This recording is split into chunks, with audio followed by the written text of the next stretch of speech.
I want to start by thanking our Dean, Congressman Andre Carson of Indiana, and my sister, Rashida Tlaib, and our adopted brother, Congressman Jamal Bowman.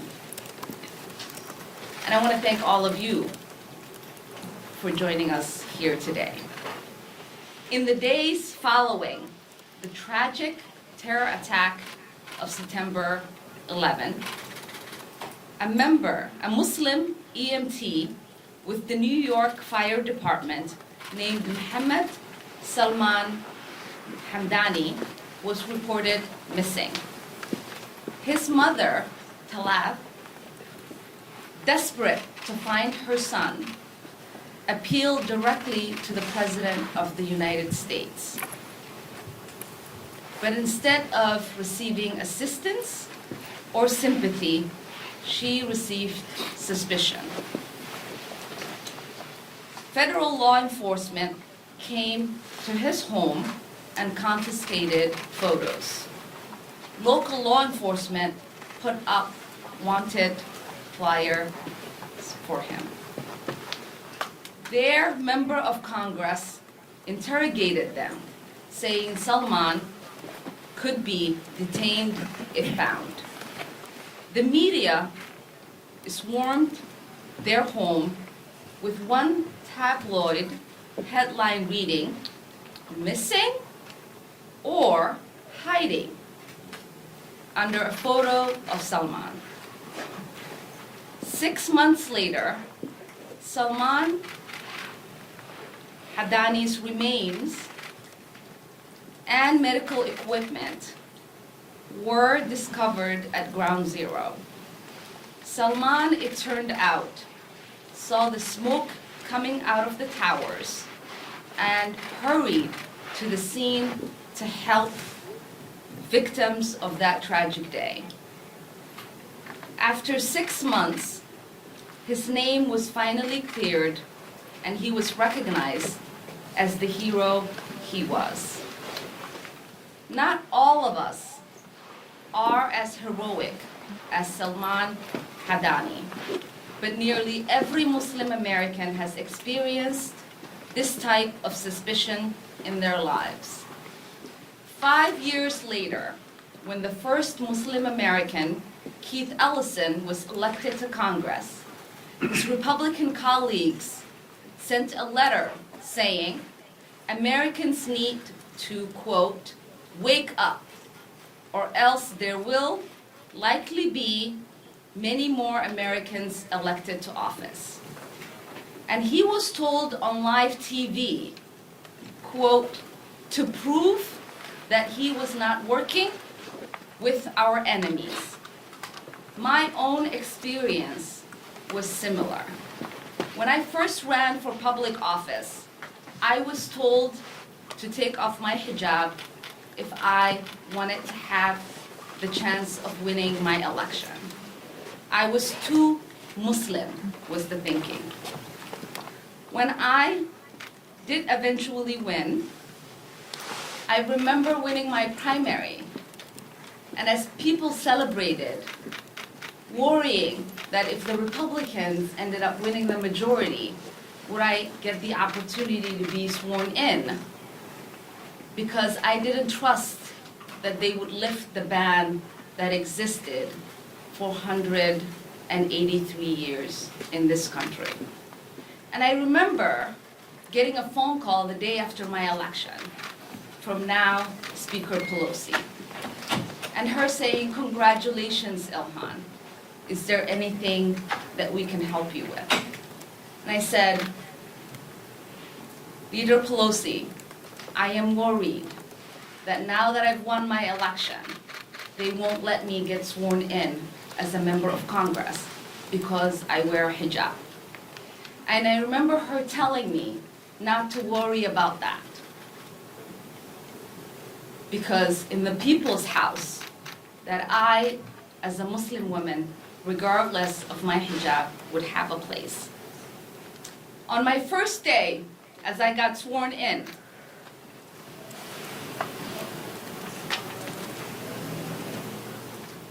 My colleague, my then colleague, Stephen King, claimed another member said of my hijab that there might be 4 pounds of C4 under it that would wipe out half of Congress.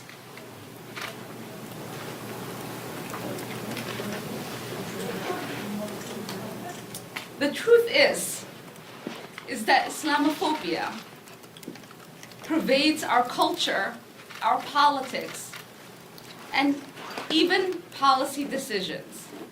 Cable news hosts, leading politicians in the Republican Party routinely spout hateful rhetoric about a religion that includes a diverse group, more than 1 billion peaceful worshippers around the world.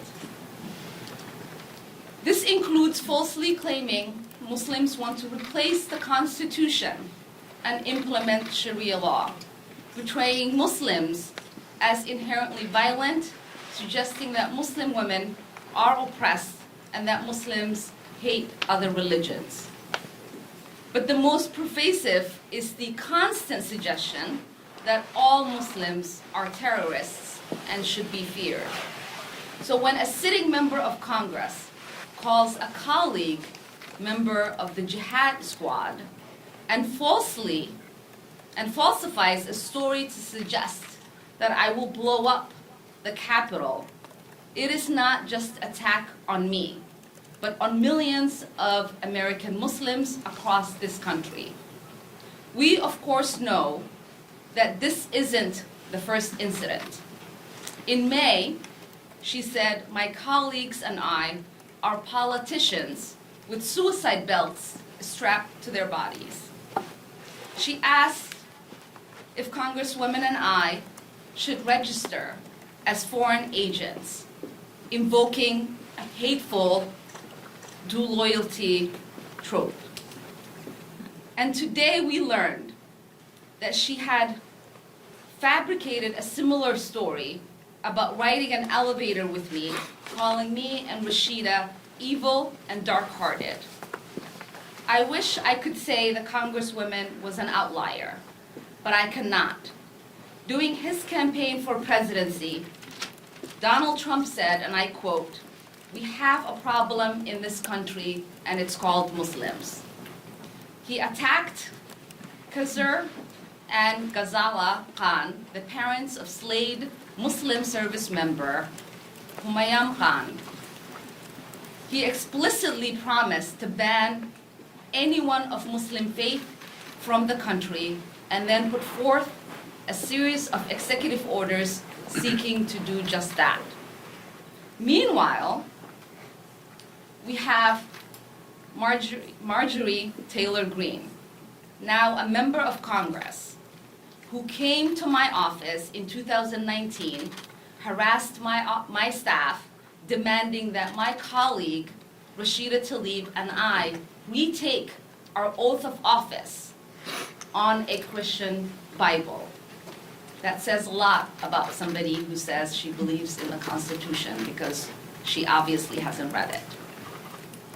Just today, she called me a pro-Al-Qaeda, bloodthirsty, and an apologist for Islamic terrorists.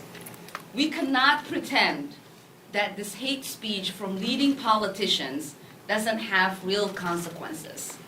The truth is that anti-Muslim hate is on the rise both here at home and around the world. This summer, we witnessed a deadly anti-Muslim attack wipe out 3 generations of a Muslim family in Canada. In 2019, a white nationalist opened fire at multiple mosques in New Zealand, killing over 50 people. The first half of this year alone saw over 500 incidents of anti-Muslim hate here in the United States. I myself have reported hundreds of threats on my life, often triggered by Republican attacks on my faith. And this week, once again, we saw another increase.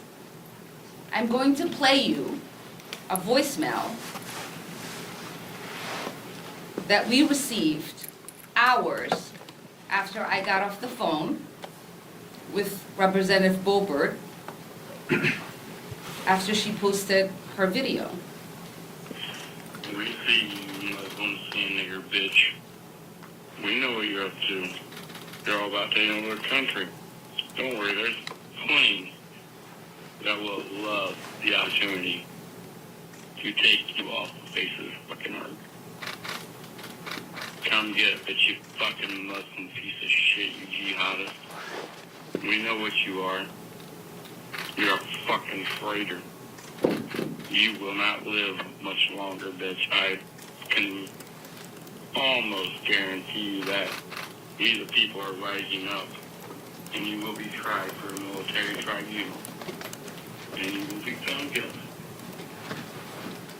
For those of you who did not hear it very well, let me read you what the voicemail says. We see you, sand and word bitch. We know what you are up to. You are all about taking over our country. Don't worry, there is plenty that would love the opportunity to take you off the face of this effing earth. Come get it. But you are effing Muslim piece of shit. You are jihadist. We know what you are. You are effing traitor, and you will not live any longer.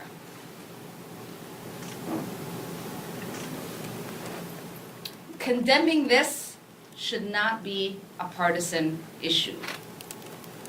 This is about our basic humanity and fundamental rights of religious freedom enshrined in our Constitution. Yet while some members of the Republican Party have condemned this, to date, the Republican Party leadership has done nothing to hold their members accountable. It is time for the Republican Party to actually do something, to confront anti-Muslim hatred in its ranks and hold those who perpetuate it accountable. I will close with this. It was never an option for me to take off my hijab and run. And that should never be something that a Muslim woman or a girl in this country has to contemplate if she wants to enter public life. Because I know that when we proudly stand up for our values, when we celebrate the diversity of this country and the freedoms enshrined in our Constitution, others stand with us. And so today, we are asking for our colleagues to stand up and to stand with us. Thank you.